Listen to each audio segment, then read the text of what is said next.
if we're taking everyone at their word, which this time of year, a little bit tough to do with all the smoke screens and the misdirections that are flying around the rumor mill.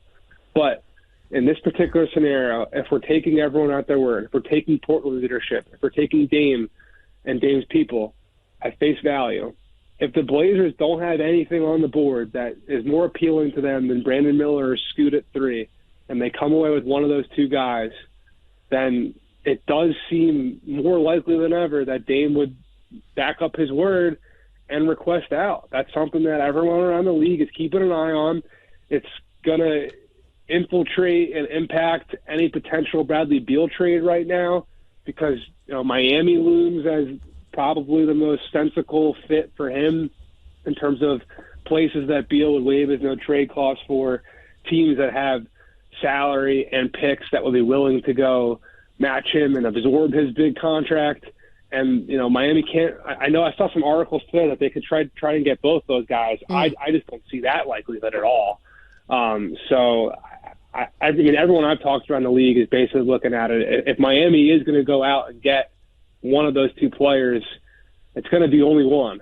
So that's kind of the big other element of any Dame scenario. Like, would he be too late requesting a deal post-draft to help Portland get offers that are actually going to move the needle for them? It's such a crowded field right now where all these dominoes are going to impact each other, and some of them are going to block certain things from happening.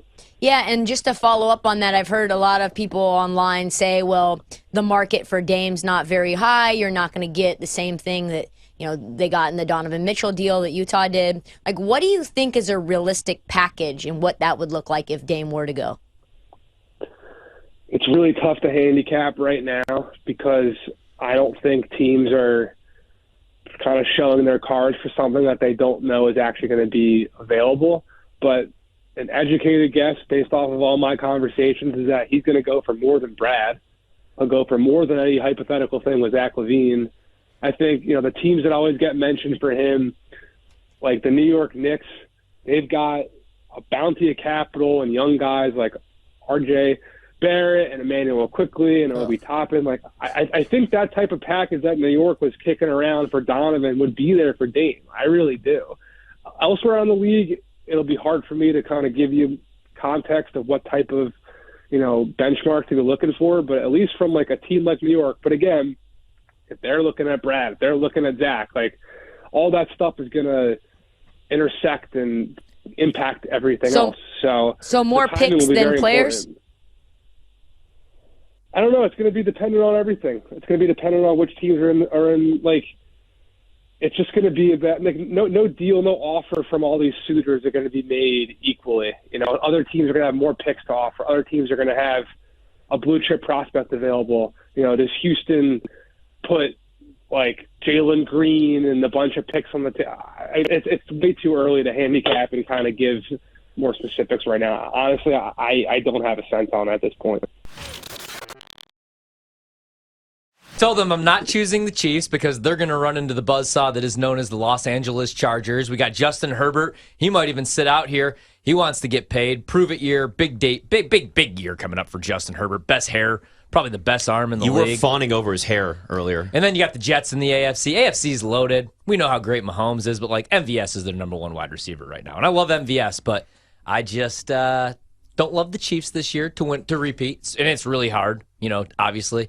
To repeat as Super Bowl champions. And I think the Nuggets are going to win a couple championships here. We'll see what happens this offseason. I mean, we just talked with Jake Fischer. There's going to be some big names potentially being moved, but Jokic is still the best player on the planet. Jamal Murray is a big game player. Aaron Gordon is great defensively, and Michael Porter Jr. is what he is, but they won despite him this year. So I will go Nuggets. Hockey's too tough to call, and I don't even know that the Astros win the division, man. Like, the Astros needed to get it together here. So, PJ, you get a ding. You're 1 for 1.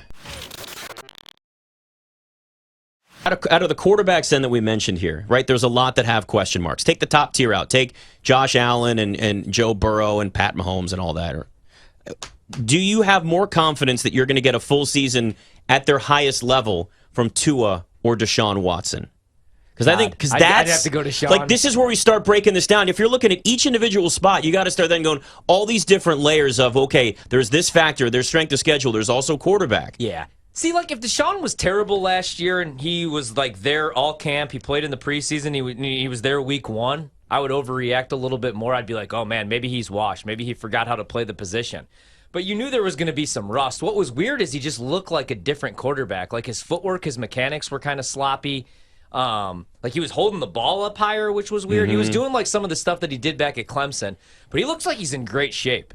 All the workout tape, it's like the Ben Simmons thing, but all the workout tape looks really good. He looks like he's lost some weight. So I'm sure that he probably worked with somebody, worked on those mechanics. He's been working out with his wide receivers. So I would go to Deshaun, and that's the reason I'd be high on the Browns if Deshaun could be the quarterback that we saw a couple of years ago in Houston. Look, we have to remember that Texans team should have beat Mahomes and the Chiefs. They had a 3-score lead, but Bill O'Brien lost his damn mind and went for it on 4th down in his own territory, and then Mahomes ripped their faces off. Literally, I remember exactly where I was when that happened. I even go, oh, it's time to live bet the Chiefs. Because Mahomes was going up to everybody on the sideline. He's like, don't worry about this. Make the next play. We're going to beat them. And I was like, I think he's right. I think they're going to beat him because Bill O'Brien is a doofus. Yeah. No offense, Peach. I know he's a Bama guy. Danny, what do you think about the Rangers? Are they for real? Oh, they're for real. It's not rare to kind of look up at the scoreboard every night. And, I mean, they're kicking people's asses. They are beating teams 13-2, 14-3. They're second in most offensive categories to only the Tampa Bay Rays. And Tampa's been getting all the love, as they should. But Texas, they were without Corey Seager for a month plus, who is unarguably their most professional hitter in their lineup. And they have American League Rookie of the Year candidate Josh Young, Marcus Semien, one of the more underrated players, not underpaid, underrated, or underappreciated players in Major League Baseball. Nathaniel Lau, Adolis Garcia is on pace for 130 RBI. Jonah Heim is playing at an all-star level. The lineup is real. Even without the health of Jacob deGrom, the team's dangerous.